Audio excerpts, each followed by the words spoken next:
Hello, everyone, and welcome back to the Autopsy with Maddee P. I'm your host, Maddee P. Girl. What is cracking, queen? Did you miss me? I missed you. Last week we talked about de-influencing alcohol. I thought it was a good episode. Okay. Last week I had COVID. This week I'm menstruating. I felt like letting you into that circle of my life. Okay. I made my Luidal phase, which means I want a lot of steak and some cookies. Thanks. And if you don't know, I'm on my Different Gel journey. Different Gel has changed my skin, okay, since I started swimming, if you know from TikTok.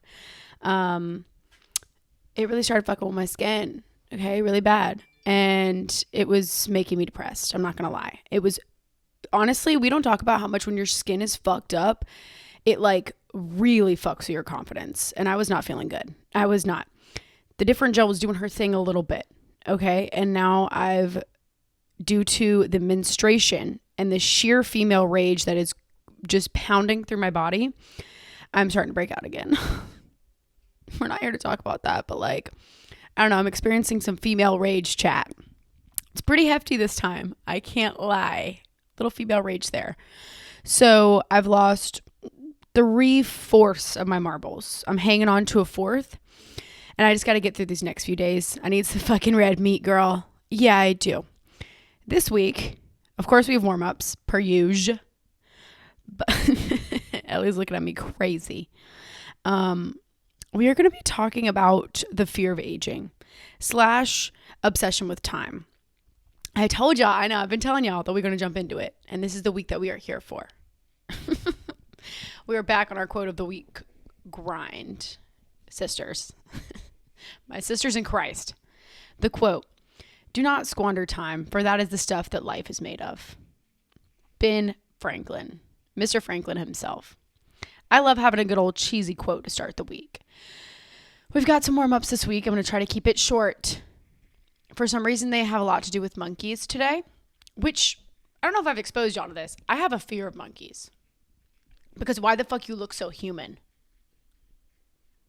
They should not have access to thumbs like that. Terrorizing. I don't care.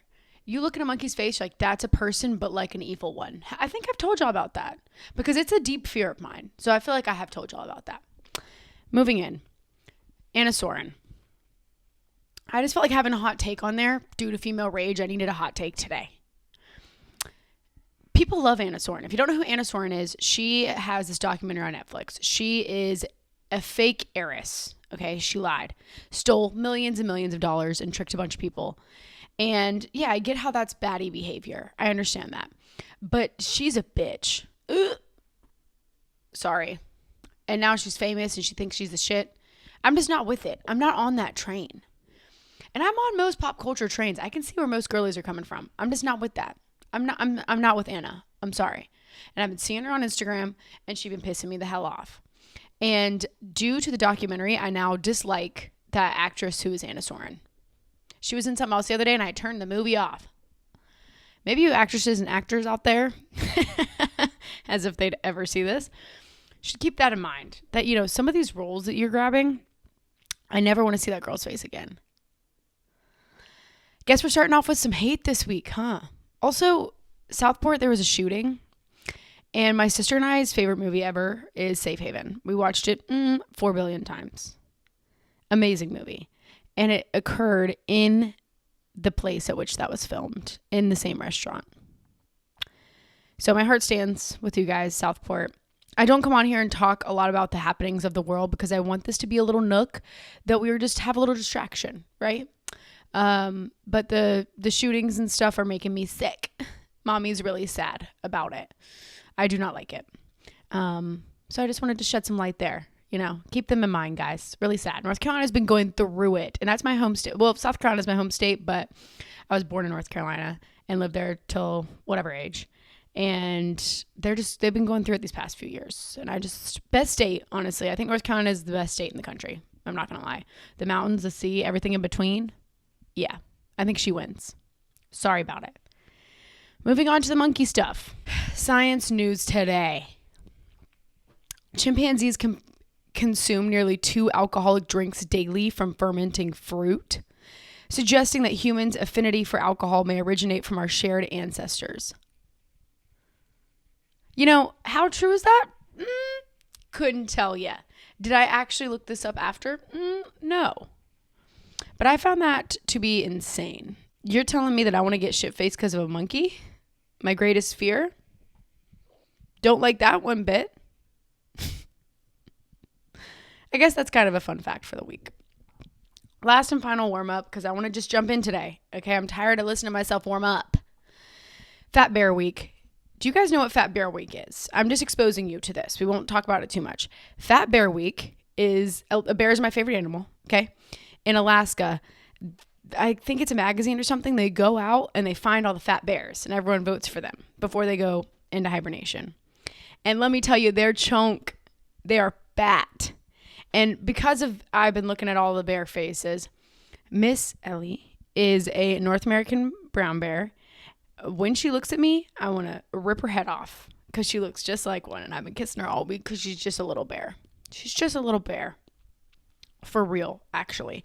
And you know, bears, there was a thing I read. Okay, so, you know, there's a lot of just things I read that I tell you that is not, it's not checked, okay? But, you know, cats come from big cats and dogs allegedly stem from bears. I can see it in their face, and it's just, she's my house bear, and I love that.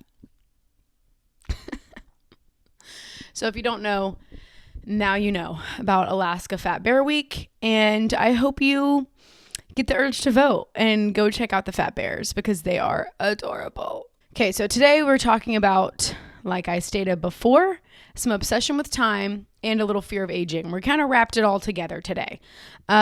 So I will start, I suppose, by saying I had these reoccurring dreams as a child where I thought I was going to die young. In these dreams, I was often behind like a dumpster and I had been like trashed there. And that was it for me. And I wasn't sure how I was going to die, but I felt that it was going to happen at a young age. Later, I come to find this has a lot to do with suicidal tendencies, maybe a little bit of OCD, and obsession with death and fascination of death. And, you know, we don't have to talk too much about that because you girlies know about my dark side. You girlies know.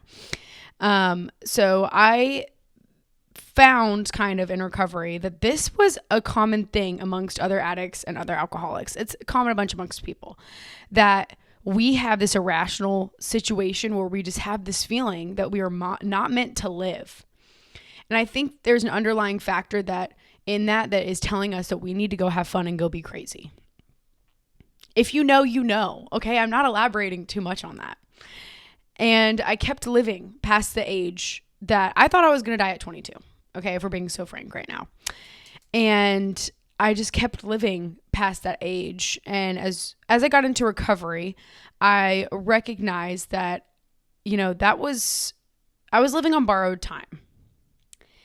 There is a lot of things that I've been through in my life / situations I put myself into, accountability, sustained, that I should not be alive and or not suffering in a prison somewhere, to be completely honest.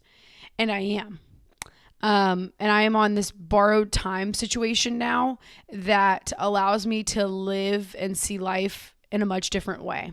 Very happy I lived past the age of 22, guys.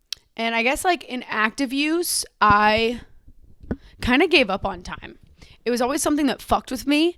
I think time is something that fucks with everyone to some degree, and we'll get into it.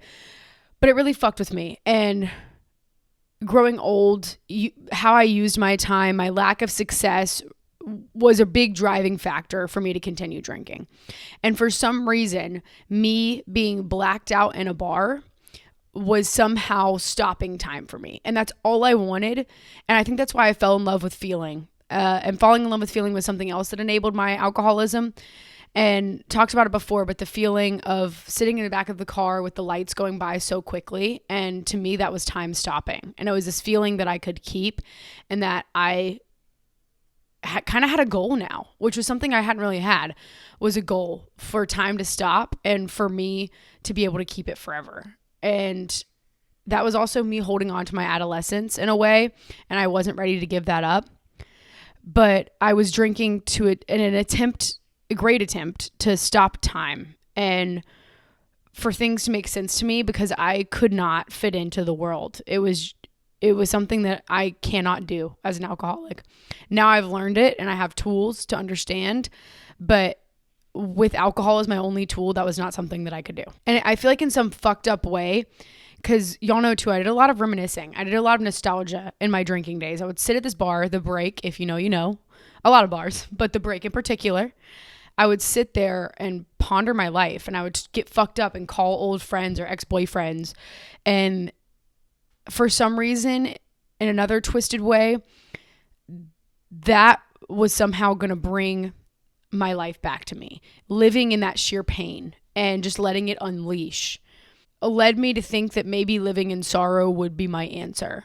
And if I could just think about it all the fucking time in my uneducated, unhealed brain, that it would bring everything back to me and I would finally find my answers in the depth of my past versus looking towards my future. You know, there was a lot of ways in my life that I played God, and I think I wanted to control when time would speed up and when it would slow down. There's this natural pace of how life looks, and it's all about our perspective.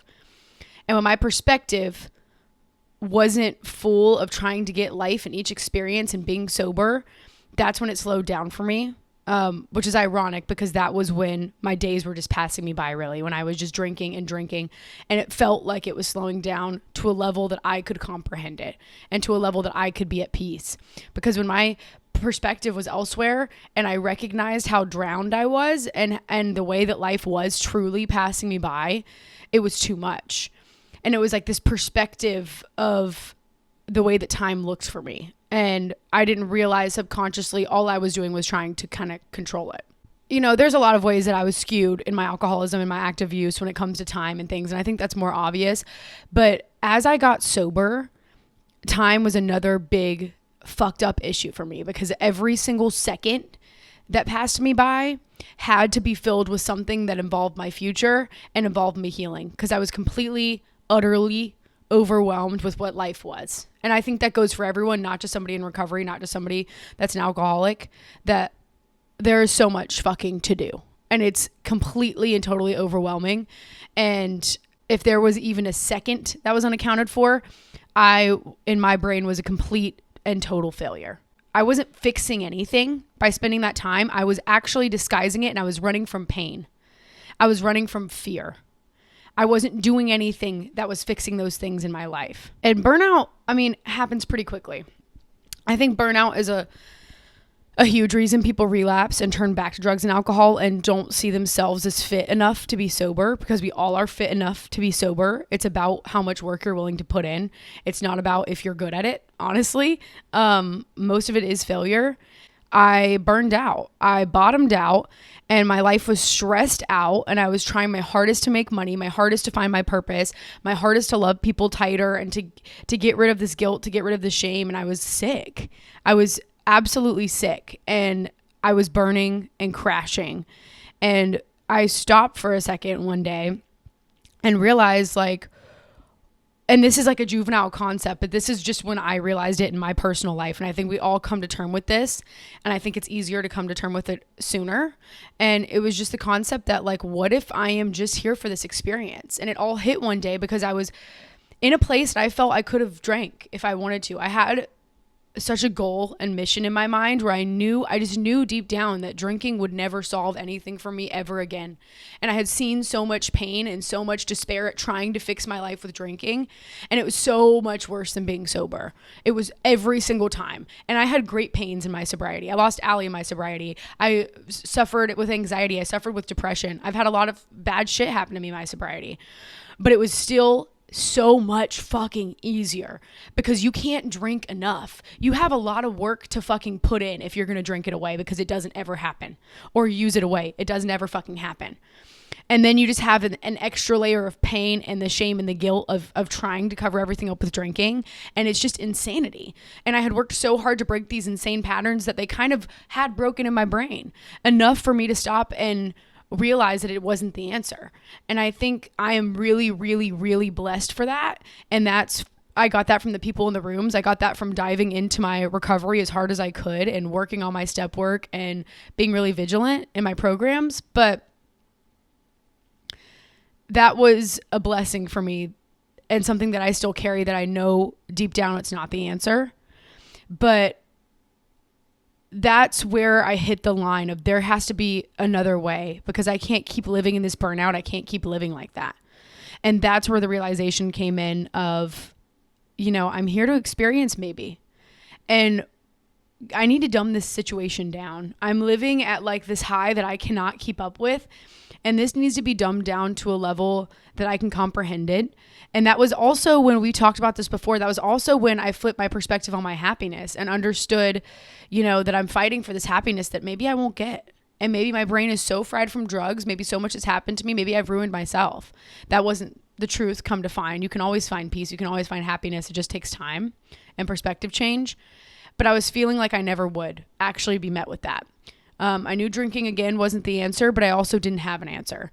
And I felt really fucking lost in that.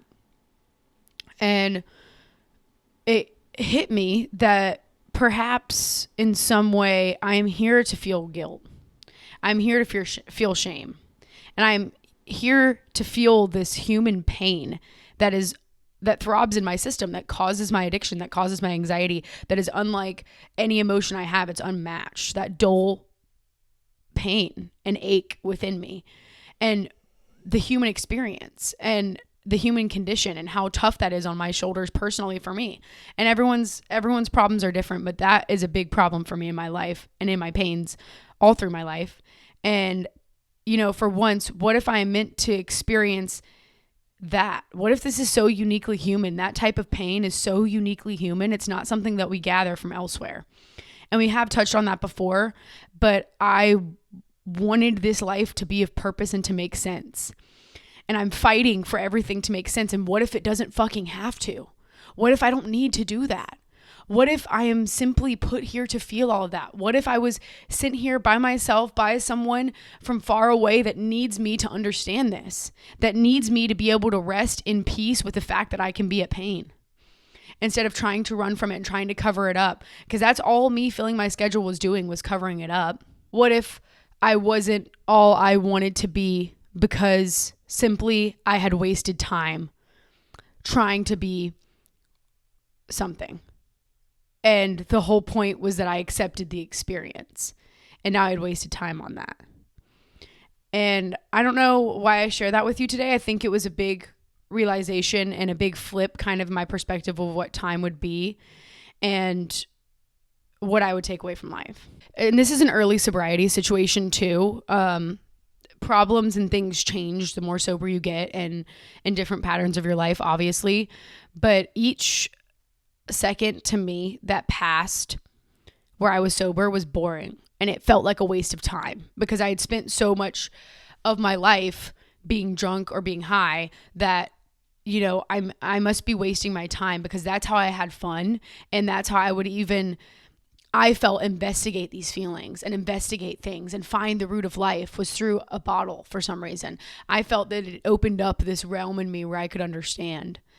And it felt really boring, and that I was wasting time being sober, which is really sad. But I think it's important to be vulnerable about that, because I did spend a lot of time in that thought pattern, and, you know, things being dull and all of that was something that I had to fight through. I want to show you that type of strength today, because that's something that I ask you to borrow and that you can take away from me.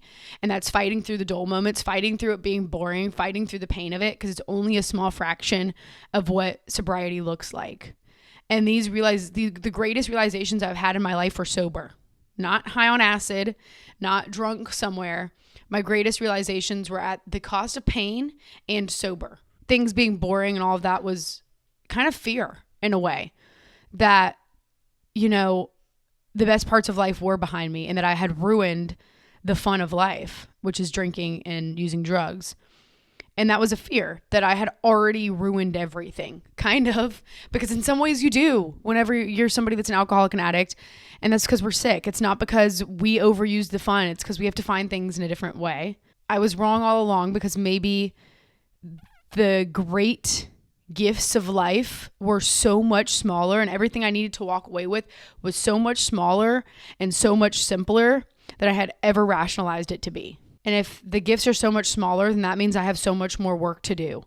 And not work forward, but work farther into the moment. And I do think in some way that obsession with time and this nostalgia and stuff that I had felt was also then linked to a greater fear of me growing old that I do think is underlying in, I think, pretty much everyone. I think it's probably worse in women, but it definitely exists in men too. And each day I had made so full with my calendar, but not a single day counted. When I turned around, I didn't get what I wanted. I didn't feel better. I didn't experience a peace. I didn't take from life what it was offering. And that was my doing, my wrongdoing. At the base of that, I was fooled by the rat race. Honestly, I was fooled by society, fooled by humanity into thinking that my purpose in life was to be productive. That's a plague. That's not real. That's up to you how much you want to take that. If you're somebody that's set up that way, you enjoy that, sure, by all means. But that doesn't work for me. And my purpose in life is not to be productive. And it's not, my purpose in life isn't going to be what weight my name carries, how heavy my last name is, which was an exceptional realization to have, because that was what helped. We talked about purpose in the past, and y'all, I feel like have kind of watched my journey with that and how much great pain that had cost me. And here we are even talking about kind of my past with that again, and breaking the bounds of what purpose means and that it isn't as heavy as we think. And that is something that we have to unravel and see for ourselves, that at the pit, purpose is so much smaller and what we take is so much smaller. And I had to look in the mirror too and realize that the confidence I had was extremely false. It was skin deep and it was about my beauty. And I had fooled myself into thinking that maybe my confidence was about who I was now, but I was just starting to come to terms with acceptance and my guilt, my shame in general of who I was. And I was still irrationally afraid of turning 30. I was 24 when I was having these realizations. I didn't want to live my life on this premise of what I looked like. And I feel like that's been kind of a theme the last few weeks, because we're going through mental health stuff. But I didn't want that to be a purpose too, because that's finite. There's no way that I can live the rest of my life beautiful and young without wrinkles. And when I get to that place, I don't want to feel trapped by my age and who I am and this life that is behind me when 30 is young as fuck. And I do remember when I was like 18, I suffered really bad at the age, like we all have trials and tribulations. I dropped out of college, COVID was hitting, and this was a peak of my mental disorders. It was the beginning of my alcoholism, the beginning of my addiction, but it was really a very difficult time, and I'm blessed that I survived through that. I was very suicidal, and I was really suffering with my purpose, and I was watching people go to school and understand, and shit was not fucking clicking for me. And that was one of the biggest despairs that I had ever faced. And I remember being that age and thinking, you just have to get older and then your brain will structure itself out. And I don't know why I had this concept, and maybe because I was watching my parents, I watched people around me so fucking rational and normal, and I was so unstable and so confused. And I just knew at my pit, in this frontal lobe development situation, that I had hope in that, and that I was ready to be a woman because I was so done with the pain of adolescence. And I knew I just couldn't comprehend because I was young and I hadn't experienced much of life yet. I experienced some fucked up things and I experienced some horrible things in life already, but not the beautiful experience. I feel like there's kind of a difference. And both of those equate to age, a life of age later, both the pain of experience, and then both the beauty of experience, having kids, learning to understand how much family means to you, taking away these gifts from life naturally because you have a gratefulness. And gratefulness, I think, is a stamp of maturing and taking the best from situations. That's a life experience kind of situation that you develop. And that was something I didn't have at that time. I mentioned that because it was so interesting that I felt that way. But as I got older, it was more and more scary. And, birthdays really sucked for me. I had a great time, whatever. I had great friends always, but I did not like getting older. And that was something that was like really fucking mental for me. But, I had to rationalize. I had to identify the fear, first of all, of it being that deep and be accepting it's okay that it's that deep, because society had told me as a woman that I am nothing without beauty and or the ability to reproduce in a way. Sorry, society teaches us that. And if society teaches me that, then my fear is not that immature. My fear is not that irrational. And I had hid that fear, not wanted to divulge it because it felt like my ego. And that was not something that I was ready to understand, because like, how could you be that fucking shallow? But, I saw something the other day and it makes a lot of sense to me. And it's that, becoming a better person and becoming more emotionally intelligent and stuff is allowing that to happen and not covering up that you're a piece of shit when it comes to stuff, or that your ego is fragile, or that your ego might be based in only what you look like. That's just the truth. It's accepting the truth more than anything. And that was something that I could rationalize now. And I'm like, okay, so if I'm going to be a good person and stuff, it's really just about acceptance and about me taking accountability. That's all it's about. It doesn't have to be perfect. It doesn't have to look perfect. And I don't have to lie. I don't have to fake it. I can feel like shit about the fact I'm growing older, and it's fine. And this fear, I had rationalized it and understood that society had given this to me. This has been passed down. This isn't me being a piece of shit. And I think a really big first step in that was that, I was defying my ego and stuff, but I was defying society when I wanted to face this fear. I was defying society, and I have always been a rebel. So that's something I can do. I can defy society. If this is painted as what they want me to be, and I can see it as that, fuck yeah. I can rebel, girl. Anarchy, raise hell. I don't need to be afraid of that. For some reason, as a girl, the way that I am built, that made things much easier. And I don't know if that's a piece of advice or what, but a lot of the fears and a lot of things we faced are kind of planted in us by something else. And when you see it, like, there doesn't need to be an enemy at all in fear. It's about accountability for sure. But when you see it as where it came from in that external kind of situation, it's more of a battle because there's an enemy to be seen. And I don't know if does that like make sense, I guess. That definitely made it easier to want to overcome this fear and the identifying factor, because identifying fears is something that is hard because it's so right in front of our face, but our ego and our pride is so in the way of fear that it's just like self can't see self. And it is just like, for me, most of my fears, once I saw them, it's like, oh no fucking shit, what the hell? But at the same time, it was so difficult because I'm like, I couldn't possibly be afraid of that. I'm so much bigger.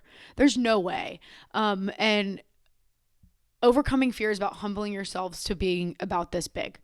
And, understanding that it's something that everybody faces throughout life, and that I would develop more fears and whatever. But the most courageous thing I can do is be humble. That's the most courageous thing that I can do in this situation, because I also am now seeing it's about what I can control. And that makes me so humble. That makes me so small. And it's so important I stay that way, because I can't pretend that I can fight my demons on my own, and that this is something that I can just overcome, and it's that simple.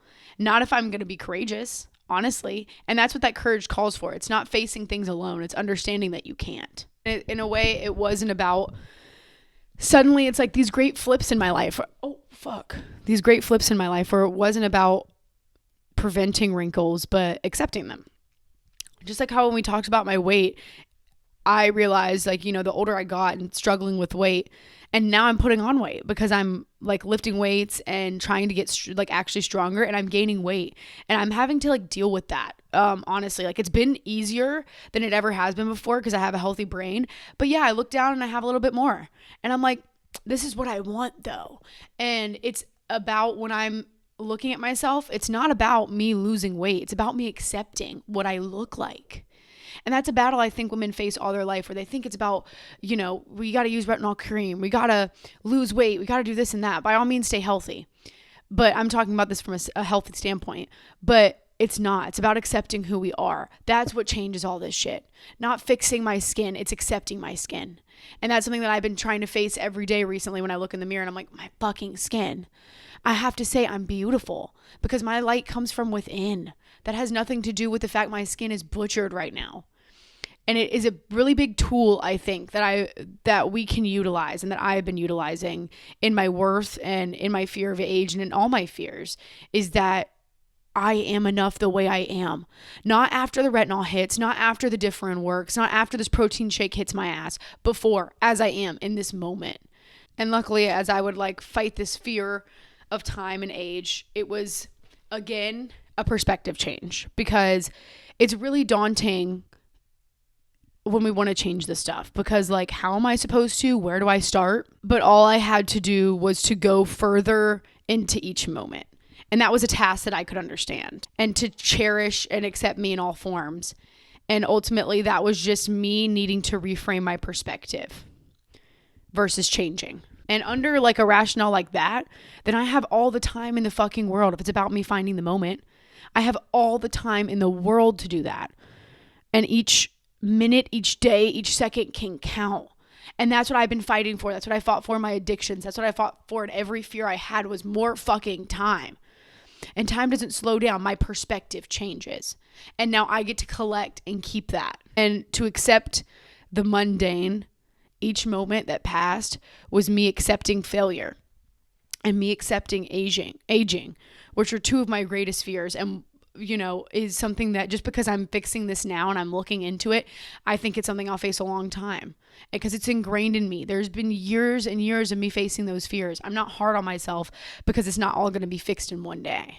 To accept the mundane is to accept my failures, because to me, my ego is so big I shouldn't have to fucking work.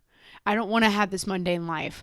I don't want to enjoy making eggs and going to the fucking gym or doing whatever. And you know, this new task of finding the peace in the mundane and the joy in the mundane, and going further and further into each moment and pushing until I can get joy out of it. Because not each moment is great, not each moment is glamorous, but I'm alive and I'm on borrowed time. And that's something that I understand now to be so grateful for. And I think it is funny when I reflect too that each accomplishment requires a payment of the ego. In turn, gray hair, wrinkles. Each accomplishment, each joy, each pain, each new level I get to costs more of my ego. It costs more of my skin that I live in. Or even, and then also running from age, running from failure. That adds to my ego too. That's also a payment of my ego. Because all of the stress and shit that is added to my life is something that I see directly when I look into the mirror. And that there is a grace that we pretend that we accept with age, and a beauty that we pretend we accept with age, but we don't. And I wanted to see age as a beautiful concept, because what did I want when I was 18 and I was at great pain? I wanted to be old. I wanted to be wise, is what I'd always wanted. I knew being wise would fix those parts of me that I couldn't comprehend. And to be wise is to be old, honestly, to some degree. And I think that was beautiful for me to connect the dots. And that is something that's so like a kind of a juvenile concept and so easy. But when we're dealing with something like fear, we can't see those dots connecting. And that was kind of a way to enable me to understand, you know, like the cheesiness too of like the warrior battles, of the gray hairs, of like, of, you know, each year that passed, each year that I felt joy adding a gray hair or whatever it was. You know, that was something that I had to reframe to make sense to me of it genuinely being an accomplishment to grow old and to be wiser and to get to another level of life that I might not look the same and I might not even feel the same. But it's up to me to see the joy in that, because the more that you fear wrinkles, the more you get them. And I did like the idea one day of this kind of, you know, it takes a lot for us, I think, to rationalize what these things mean to me, because they're so easy, these little sayings and these little things and, you know, what we're supposed to do in life. It's easy to say, but it's difficult for us to follow suit with that and to really mean it. And I really liked a realization I had that was like, what if it's not about what I provide life, but what life provides me? And not in this selfish way, but what if it's about what I take more than what I leave? And that's up to me. What I take from this life might just be more important. And I have to swallow my pride to understand that. Not in a selfish way, but in a humble way. And I loved that this life was maybe more about what I take than what I leave. That was a perspective change. And that was the proof that perspective had changed in me. And grandmothers and people. And I think about my grandma right now. I have an amazing fucking grandmother. I do. And she is very wise and has a lot of grace, an astonishing amount of grace. And what brings her joy is hanging out with her friends and laughter and being around her children and her grandchildren. And she's taking constantly. She's constantly giving, right? And I'm talking about this not in a selfish way, but she's constantly taking.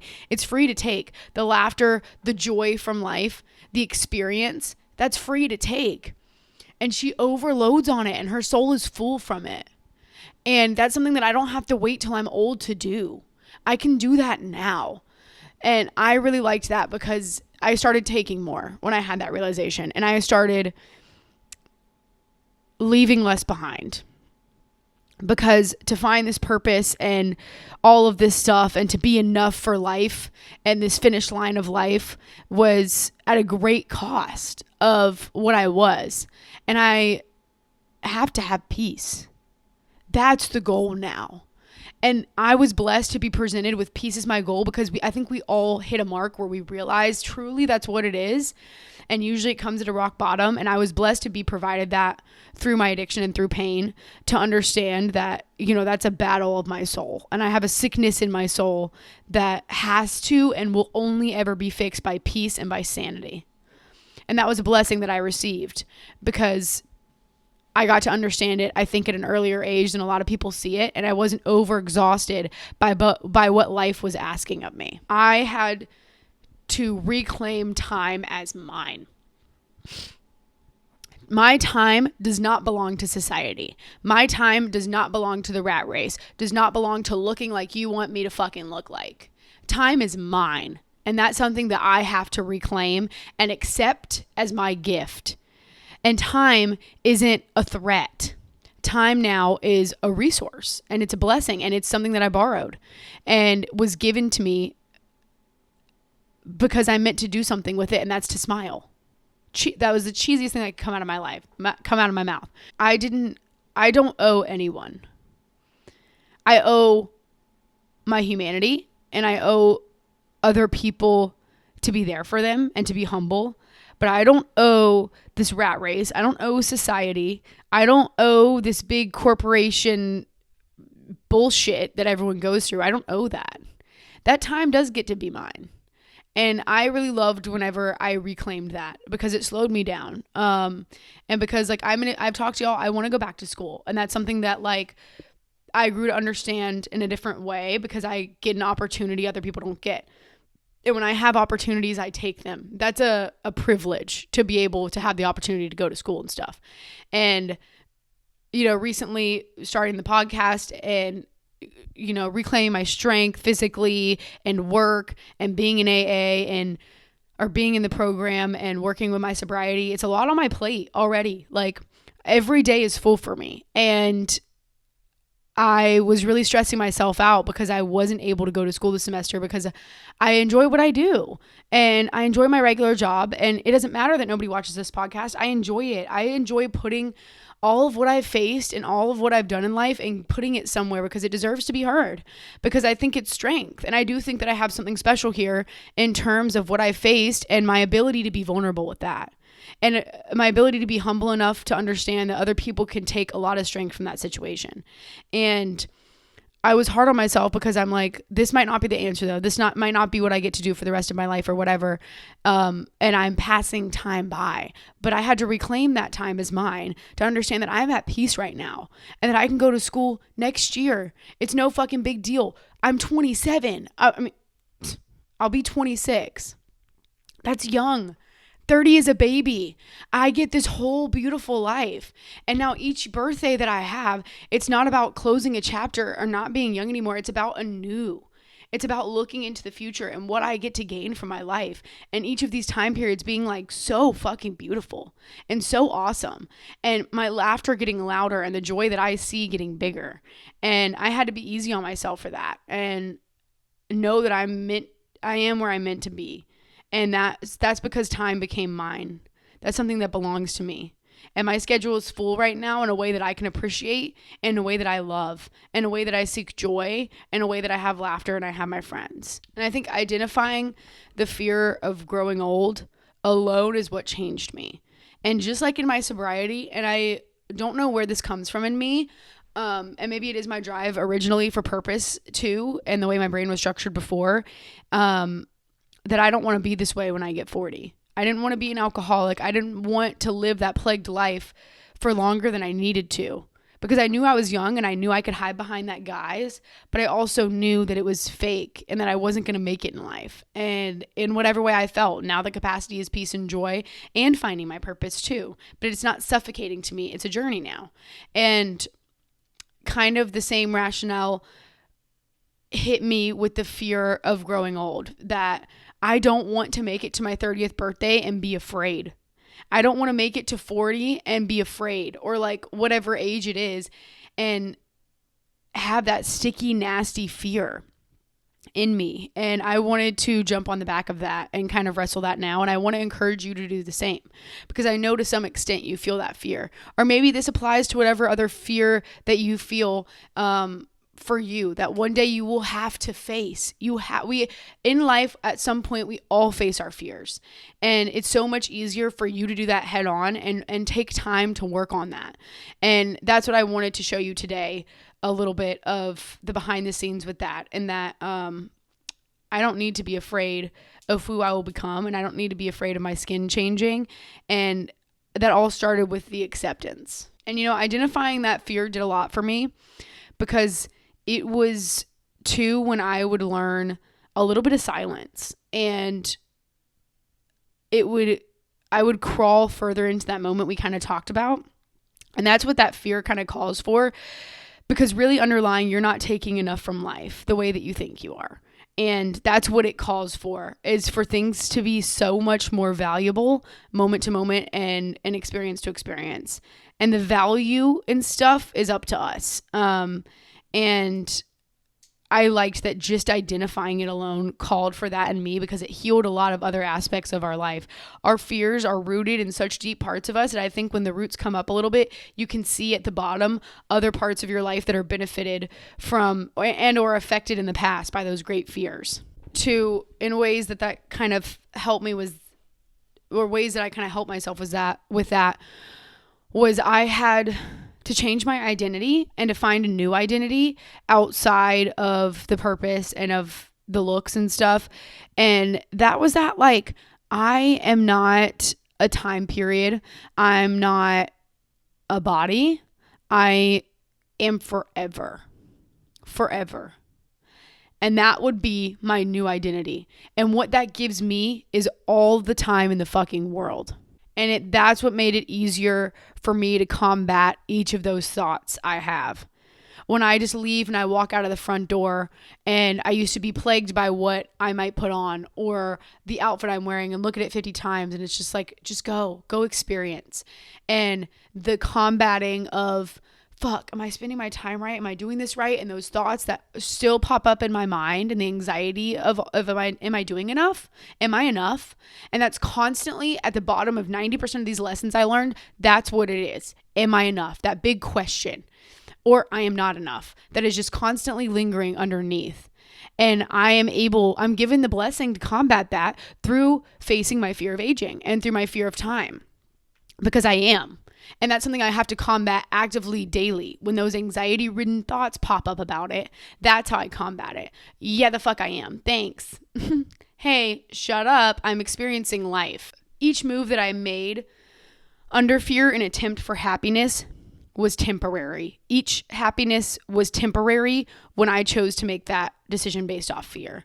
When the joy and pleasure that I was aiming for was under this guise of fear, it was always temporary. And I had to do the work to figure out what fed my soul And there's a difference in that and experience and happiness. Feeding my soul is me finding joy in the right positive way, not under the guise of fear, not under the guise of like abandonment and of all this bullshit, but of who I actually am and what truly I am meant to be here and what actually feeds me. I get to make meaning out of life. I don't have to. I took that off my shoulders. That I get to sit here and do this. I get to find my purpose. I get to pay my bills. I get to launch myself forward and I get to choose success, but I do not have to. And I do not need to rush myself. And that was me. That was on account of me reclaiming my own time and it being up to me. And that was a fantastic gift that I finally gave myself, where I could finally relax and where anxiety was truly kind of finally lifted for me, because it wasn't a subconscious underlying thing anymore, because daily I was combating it.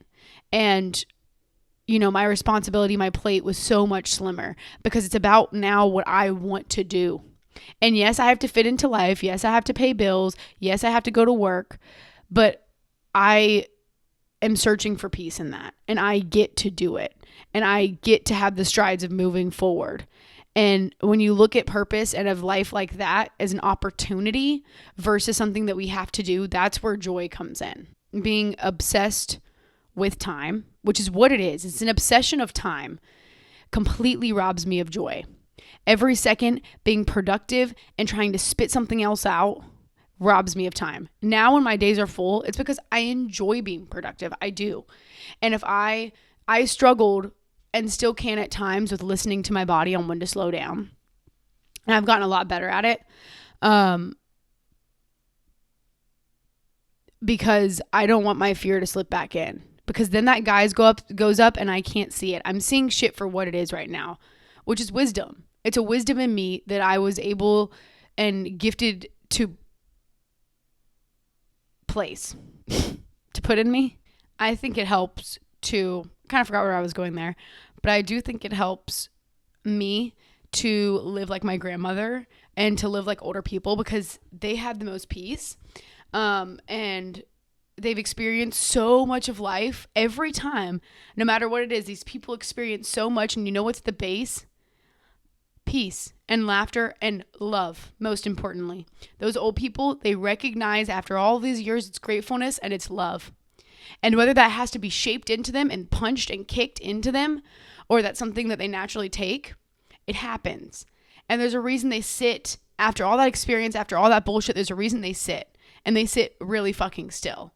And I guess embodying that was something that I knew would take me out of my addiction and bring me closer to the peace that I knew that I had to pay every ounce for.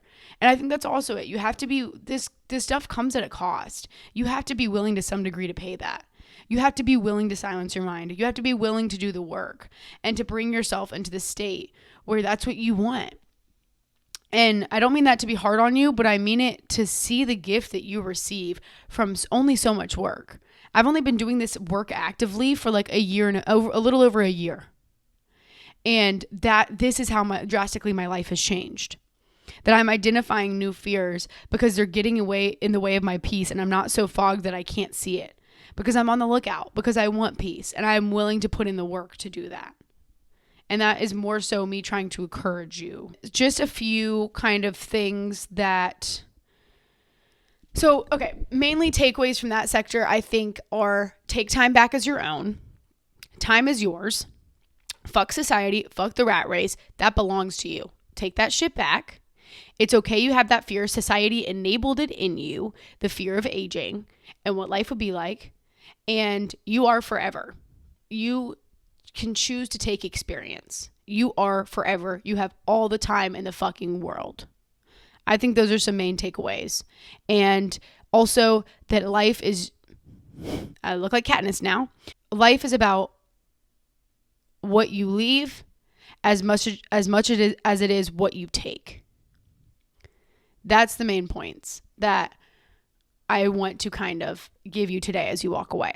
But some things that help me in this time period, and a lot of things that help heal us, is is just seeing and is just rationalizing, because there's something in your brain that kind of flips with that.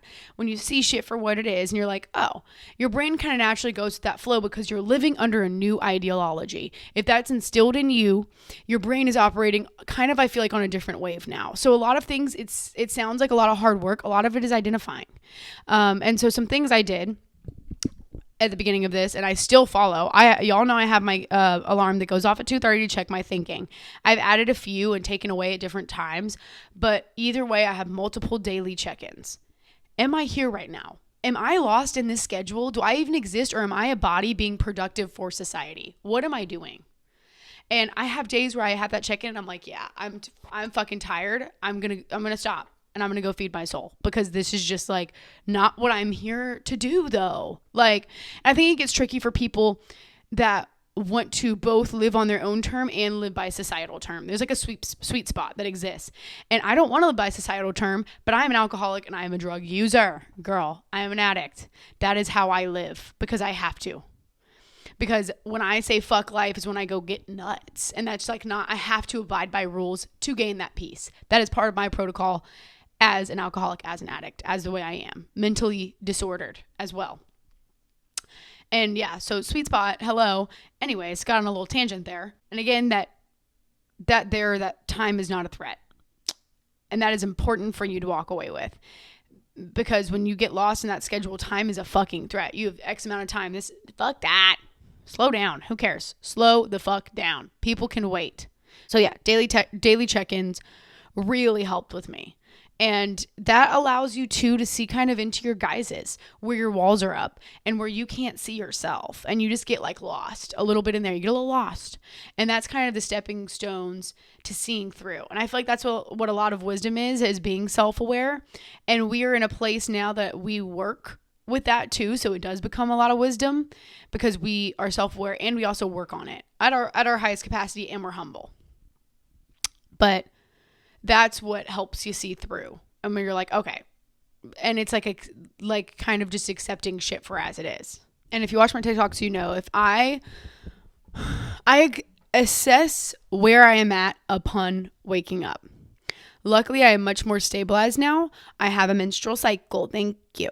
And I do have hectic things that happen in my life sometimes. I have emotional baggage and a little bit of traumas that can pop up from time to time that affect my mood.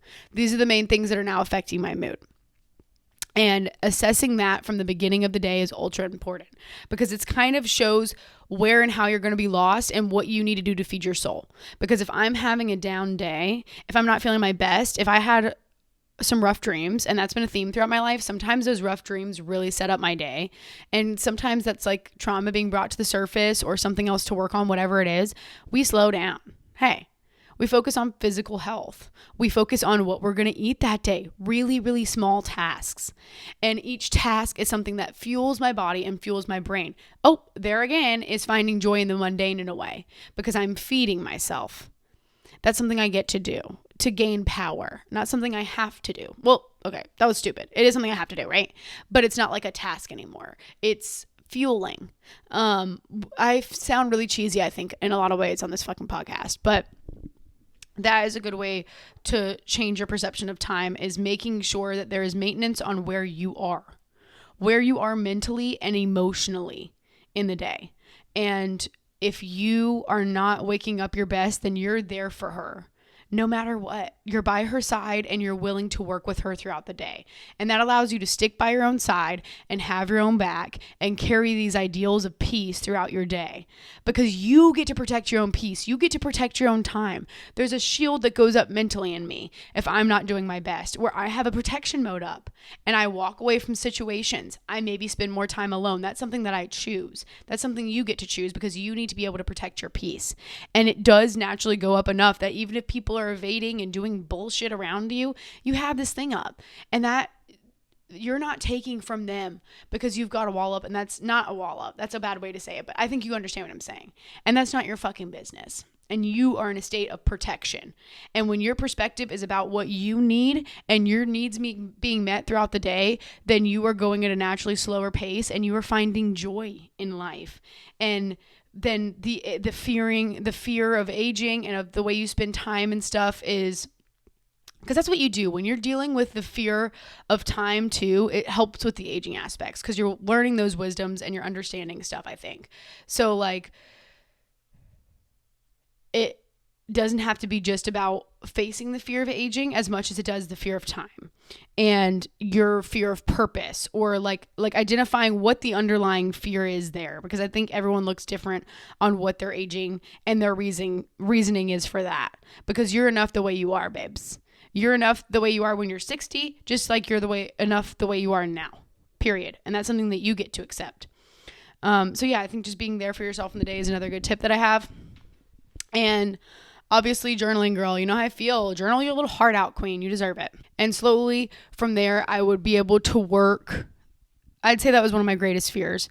And I could work each kind of little fear that was standing in my way, because I provided myself time, and because I was worth it, and because I had my own back in a way to see the fear, and that it was okay. It wasn't that big of a deal that I felt like a pussy for something. Who fucking cares? I don't care anymore. I surely don't care, because I'm on borrowed fucking time. And I think almost all of us are on borrowed time. You don't know what could, and maybe it helps to view it like that, because you don't know what could have happened to you. What if you're about to get in that car wreck? You never even knew. Like, acting like you're on borrowed time and that you were blessed for that, and like living life that way added a lot of value to me, because I must be worth something. And I had to make myself worth something. This is before I believed in my worth, before I believed I was anything, was something else must. And that was really, really important for me. That means I'm worth it as I am. But also another tip, if I can't hear myself, like if I get throughout the day, I feel normal waking up, I'm there for myself, I feel fine, and I go throughout the day and I assess at some point in time, and you can set alarms on your phone, set reminders, do whatever you need to do. And at some point in the day, I feel lost and I recognize that I'm not quite there and I'm rushing and I'm spinning, then I stop and I breathe. That is the greatest tool we fucking have, to stop and to fucking breathe and to think and just be like, oh my God, I'm here. Like, I'm actually here right now and I can slow down. Like, what the fuck? I don't know. I think that was a big help for me. So yeah, I don't know how well that went and how well you understand how well I articulated at all my feelings or what I said, what I meant. Okay. But yeah, I encourage you to identify your fears and to take time back, because you deserve to live a happy, long life where you aren't afraid of shit, to be fearless, to defy time, to defy what you think you are. You are so much bigger. You are worth so much fucking more. You, not because that man said it, not because your job said it, because you know it to be true in your heart, because you deserve it, because you're fucking awesome. So I'm just here to encourage you, babe. You're worth it. And I love you. And I hope you have a great week. Bye.